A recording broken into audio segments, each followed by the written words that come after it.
जी, नमस्कार दोस्तों, ज्ञान आलम में आपका स्वागत है। तो चलिए, अभी दिल्ली हाई कोर्ट ने कल एक ऐसा डिसीजन दिया है जो एनबीएस केबीएस की जो 2025 की भर्ती है, उसके जो एग्जामिनेशन है, जो टियर 1 का एग्जामिनेशन आपका 10 और 11 जनवरी को होना, उसको प्रभावित कर सकता है। एग्जाम सिटी के बारे में कुछ चेंजेस आ सकते हैं। एग्जाम का जो एलिजिबिलिटी क्राइटेरिया है, वो चेंजेस होने की उम्मीद है। तो ये सारी चीज़ें क्या है, वो डिसीजन क्या है जो इस एग्जाम को प्रभावित करेगा, वो सारी चीज़ें देखेंगे। पहला चीज़, जो दिल्ली हाई कोर्ट में एनबीएस केबीएस की इस भर्ती के संबंध में एक अपील पड़ी हुई थी, एक रिट चल रही थी जिसकी सुनवाई चल रही थी। 22 तारीख यानी कल जो होता है, इस पर डिसीजन हुआ है। ये डिसीजन हुआ है, ये मेनली जो होता है सीटेट के क्वालिफिकेशन को लेके हुआ है कि भाई जो कट ऑफ डेट जो थी, जो सीबीएसई द्वारा एनबीएस केबीएस द्वारा जो एडवर्टाइजमेंट निकाला गया था, उसमें जो कट ऑफ डेट थी 12/12/2025, उस तक जो होता है हर टीजीटी वाले को सीटेट क्वालिफाइड होना अनिवार्य कर दिया गया था। अपियरिंग वालों को इन्होंने लिया नहीं। तो इस संबंध में एक रिट पड़ी हुई थी। उस रिट के संबंध में ही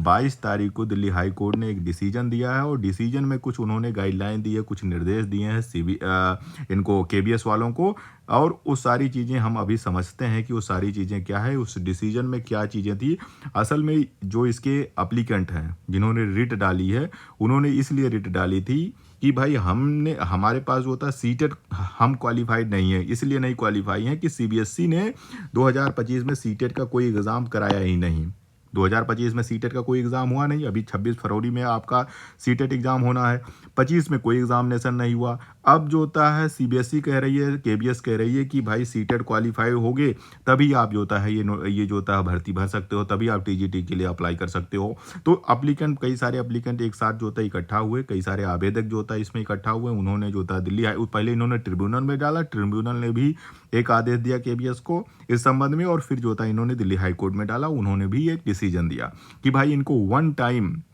सीटेट में छूट दी जाए, वन टाइम सीटेट में छूट दी जाए, मतलब अपियरिंग करके इनको अप्लाई करने के लिए इनको कह दिया जाए, मतलब इनको छूट दिया जाए, क्योंकि अभी तक ये अप्लाई नहीं कर पाए, क्योंकि इनके पास क्वालिफाइड या सीटेट क्वालिफाइड नहीं थे।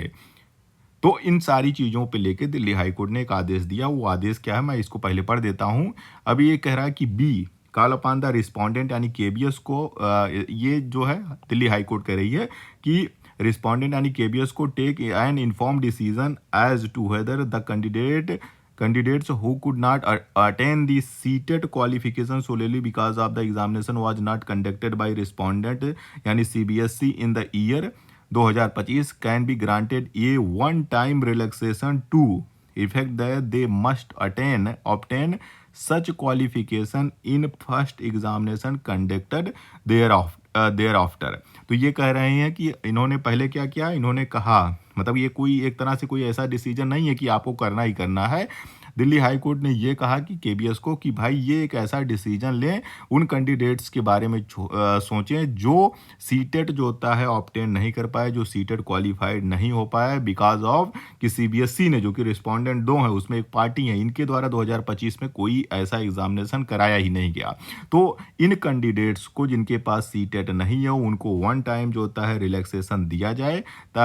या फिर इनको समय दिया जाए कि ये क्वालिफिकेशन, सीटेट का क्वालिफिकेशन प्राप्त कर लें।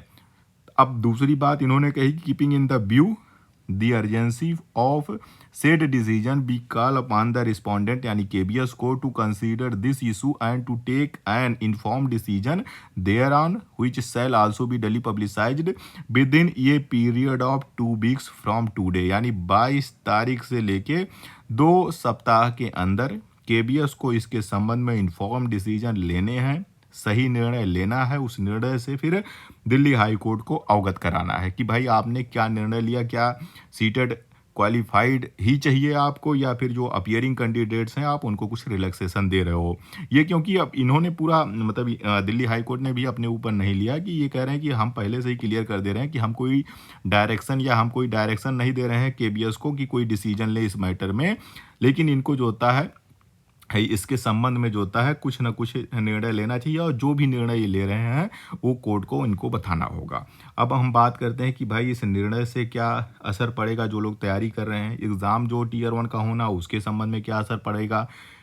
जैसा कि लास्ट डेट इसकी जो था केबीएस की जो था बढ़ी थी, फिर लोगों को लगा कि भाई लास्ट डेट बढ़ गई है तो अब जो था एग्ज़ाम डेट भी बढ़ने चाहिए टीयर 1 के, लेकिन कुछ बढ़ा नहीं, उसके संबंध में कोई ऑफिशियल अपडेट अभी तक नहीं आई। तो इसमें जो कंक्लूजन ये निकला कि दिल्ली हाई कोर्ट ने केबीएस को कहा कि भाई आप जो था सीटेट के संबंध में भी स्पेशली जो था उन्होंने तो जो एप्लीकेंट है वो तो टीजीटी स्पेशल एजुकेटर के लिए उन्होंने अप्लाई किया है, मतलब उसके लिए छूट मांग रहे हैं, वन टाइम छूट मांग रहे हैं कि भाई सीटेट क्वालिफाइड की जगह जो होता है सीटेट अपियरिंग वालों को भी मौका दे दिया जाए, ताकि जो होता है जो फरवरी में एग्ज़ाम होने वाले हैं उसमें उनको एक टाइम का एक बार अवसर मिल जाए। अगर वो सीटेट क्वालिफाई जा हो जाते हैं तो उनको अपियरिंग कर लिया जाए, उनको भी एग्ज़ाम में बैठने के लिए अवसर छूट दे दिया जाए। और इसका कारण यही था, इन्होंने जो अपना तर्क दिया था कि सीबीएसई ने 2025 में कोई एग्ज़ाम सीटेट का नहीं कराया है, इसलिए हमें ये छूट मिलनी चाहिए, वन टाइम जो होता है रिलैक्सेशन सीटेट में देना चाहिए। अब कोर्ट ने ये कहा है कि भाई हम कोई ऐसा डायरेक्शन तो नहीं दे रहे हैं, लेकिन हम 2 सप्ताह का समय दे रहे हैं केबीएस को कि इसके संबंध में वो कोई इन्फॉर्म डिसीजन लें और इस डिसीजन से हमें अवगत कराएं।